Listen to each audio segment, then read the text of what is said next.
Lord. హల్లెలూయా. దేవుని పరిశుద్ధ నామానికి స్తోత్రం కలుగునుగాక. ఈ మంచి ఉదయకాల సమయం దేవుని మాటలు వింటున్న మీ అందరికీ కూడా నా హృదయపూర్వకమైనటువంటి వందనాలు. ఎలా ఉన్నారు? మీరు, మీ కుటుంబాలు, మీ బిడ్డలు క్షేమంగా ఉన్నారా? దేవుని మహాకృప మీకు, మీ కుటుంబాలకి తోడై ఉండును గాక. ఆమేన్. పరిశుద్ధ గ్రంథంలో నుండి ఒక వాక్యాన్ని మనం చదువుకుందాం. చూడండి, కీర్తనల గ్రంథం 91వ కీర్తన 14వ వచనాన్ని మనం చదువుకుందాం. అతడు నన్ను ప్రేమించుచున్నాడు గనుక నేను అతన్ని తప్పించెదను. అతడు నా నామమును ఎరిగిన వాడు గనుక నేను అతనిని ఘనపరిచెదను. హల్లెలూయా.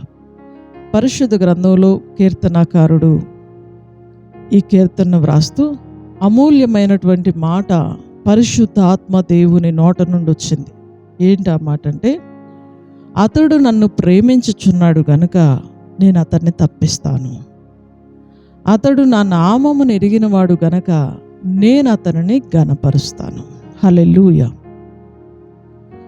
అమూల్యమైనటువంటి మాట.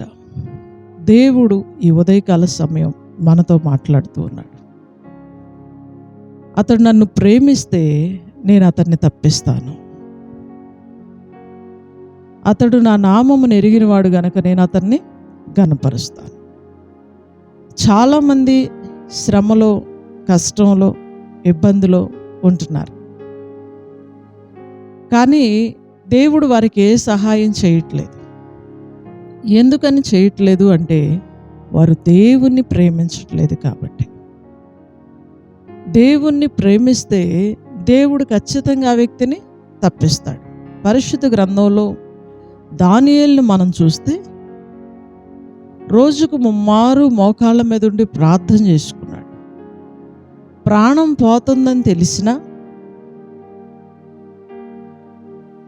దేవునికి మొరపెట్టకూడదు, 1 నెల రోజులు రాజాజ్ఞ ప్రకారం సింహాల బోన్లో వేస్తారని తెలిసినా ప్రభువుకు ప్రార్థన చేసుకోవడం మాత్రం మానలేదండి.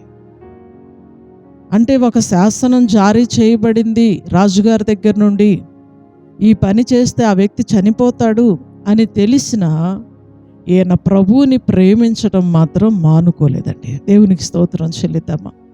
రోజుకు 3 యెరూషలేము తట్టు కిటికీలు తీసి చేతులెత్తి దేవునికి మొరపెట్టుకున్నాడు. నిజమే, ప్రాణం పోయిద్ది దేవునికి ఆరాధన చేస్తే. ప్రాణం పోయినా పర్వాలేదు, కానీ నా ప్రభువుని నేను ప్రేమించకుండా ఉండలేను. హల్లెలూయా. ఆ ప్రేమ చూడండి. దేవుణ్ణి ప్రేమించాలి, ప్రార్థన చేసుకోవాలి, ఆయన పాదాలు పట్టుకోవాలి, ఆయనతో సహవాసం చేయాలి. ప్రభువుని ప్రేమించడం అంటే అదేనండి. క్రమం తప్పకుండా దేవాలయానికి రావటం, క్రమంగా ప్రార్థన చేసుకోవడం, క్రమంగా ఉపవాసాలు ఉండడం, క్రమంగా బైబిల్ గ్రంథాన్ని చదువుకోవడం, ఎంత ప్రాణాపాయ స్థితిలోనైనా ప్రభు పాదాలు విడిచిపెట్టకుండా ఉండటం.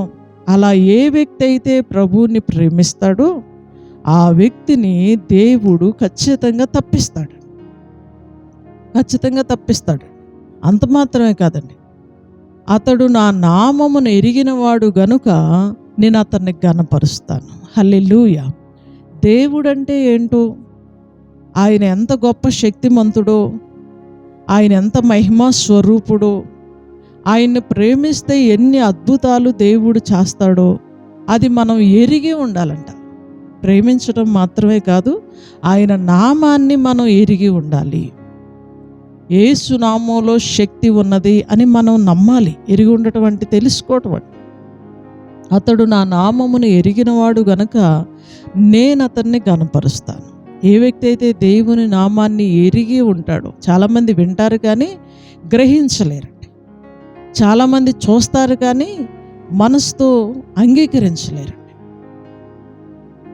ఎవరైతే దేవుని నామాన్ని అంగీకరిస్తారో, యేసుక్రీస్తు గొప్ప దేవుడని నమ్ముతారో, ఆయన శక్తి కలిగిన వాడని నమ్ముతారు, ఆయన నామంలో అద్భుతాలు జరుగుతాయని ఆయన నామాన్ని ఎవరైతే ఘనపరుస్తారో, అది తెలుసుకుంటారో, వారిని దేవుడు ఏం చేస్తాడంటే ఘనపరుస్తాడు. ఈ చిన్న విషయాన్ని దానియేలు గారు గ్రహించారు. బైబిల్ గ్రంథంలో దానియేలును మనం చూస్తే ఆయన ఎంత గొప్ప దేవుడో, ఆయన ఎంత శక్తిమంతుడో, ప్రార్థన చేస్తే తిరిగి ఆయన ఎలా జవాబిస్తాడో గ్రహించి ఆయన పాదాలే పట్టుకున్నాడండి. చచ్చిపోయినా పర్వాలేదు, సింహాల బోన్లో వేసినా పర్వాలేదు, ప్రాణం పోయినా పర్వాలేదు, కానీ నేను ప్రభువుని ప్రేమించడం మాత్రం మానుకోను అని ఆయన పాదాలే పట్టుకున్నాడు. హల్లెలూయా.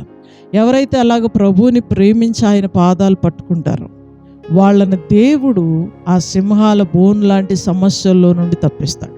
దానియేలుని దేవుడు తప్పించాడు కదండి. ఆ రాత్రి సింహాలు దానియేలుని ముట్టుకోలేదు, అంటుకోలేదండి. రాత్రి అంతా సింహాల బోన్లోనే ఉన్నాడు. ఆయన చక్కగా ప్రార్థన చేసుకుంటుంటే మరి అవి కూడా ఏకీభవించినాయో ఏం చేసినాయో తెలియదండి. అవి కూడా అలాగే ఉన్నాయి, మౌనంగా ఉండిపోయినాయి, ఏ హాని చేయలేదంట. తెల్లవారు వచ్చి రాజుగారు పిలిచాడు. జీవము కలిగిన దేవుని సేవకుడు అయిన దానియేలు, నువ్వు క్షేమంగా ఉన్నావా అని అడిగితే ఈయన అంటున్నాడు, రాజు చిరకాలము జీవించునుగాక, నేను నా దేవుని దృష్టికి నిర్దోషిగా కనపడ్డాను గనక నా దేవుడు నన్ను తప్పించాడు, నీకు కూడా అలాగే కనపడితే గనక నన్ను కనికరించు. చూడండి అసలు ఎంత చక్కగా మాట్లాడతాడు, ఆయన మాటలు ఎంత బాగుంటాయో. దేవుణ్ణి ప్రేమించేవారండి ఎవరిని ఏ విషయంలో ద్వేషించరండి, ద్వేషించరు.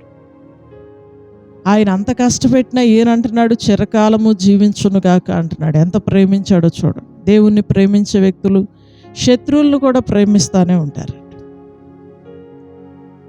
ఆయన అలా ప్రేమించే వ్యక్తి కాబట్టే, దేవుని మీద అలా ఆధారపడే వ్యక్తి కాబట్టే దేవుడు దానియేలుని సింహాల నోట పడకుండా తప్పించేశాడు. స్తోత్రం చెల్లిద్దామండి.